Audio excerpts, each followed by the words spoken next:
Gaano kakapal. Oh. Eko.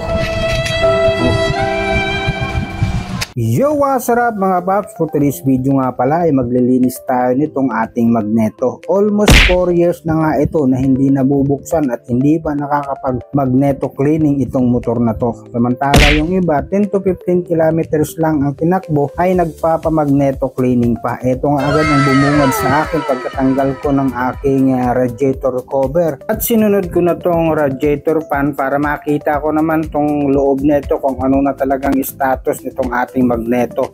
Dahil sa almost 4 years ay hindi pa nabubuksan. Medyo okay pa naman yung kanyang magneto. Ang problema nga lang itong mga alikabok na naipon ay napakakapal na. Ayan o, kinukuskus ko lang muna ito ng aking touch ko para makita ko naman kung ano ang nangyayari sa loob. Ayan palang nangyayari kapag ito ay matagal natin na hindi nililinis o binubuksan, talaga naman hindi talaga makakahinga itong ating motor pag ganito. Kailangan pa naman to laging fresh yung hangin. Yung na-order ko nga pala sa online na hindi naman kasya. Pasaway din naman tong seller na to. Nag-chat ako sa kanila na kung pwede ito sa Honda Click. Ang reply naman nila is pwede yan daw sa lahat ng Honda Motors. Kaya naman mapacheck out ako agad. Pagdating naman sa akin ay mali yung binigay. Di ko alam kung nagkamali o talagang ganyan nung talaga yung binigay nila. Kaya kinaskas ko lang muna ito ng kutsilyo para kahit papano di ko man mabuksan ay mabawasan naman lamang itong mga alikabok na naipon dito sa loob ng magneto. Ayan o, kapal-kapal. At buti na nga lang yung kapitbahay ko ay biglang dumaan at napatanong kung anong ginagawa. Sabi ko mali ang aking nabili na magneto at nag-offer siya ng magneto puller dahil pareho lang naman kami ng motor at nakapag DIY na rin pala siya. Kaya eto, nabuksan ko na rin to at pati natin itong stator na tayo binuksan ko na rin pa. Magal pa ang performance itong